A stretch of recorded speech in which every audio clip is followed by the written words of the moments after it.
It's amazing what we can do with things that everyday people just walk past and not even pay attention to.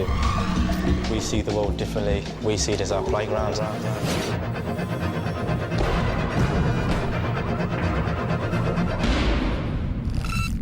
This is my environment, this is my land. I see places I can go where other people can't go.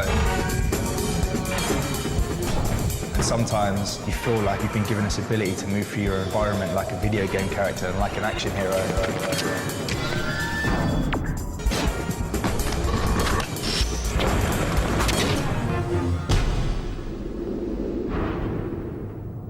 It's about always challenging yourself and, taking it to the edge, just being better than you were before.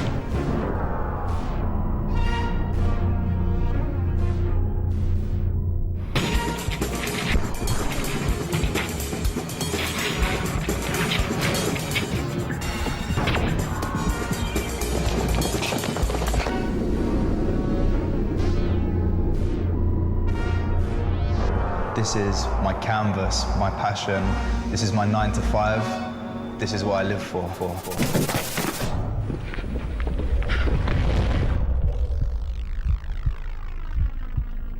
When you're in the air for a while, everything goes a bit quiet. Your heart starts beating, you've got to slow your breathing down. Of course, when you're taking it to the edge, things don't always work out as planned. But you just improvise and fight another day, and that's why we're still here.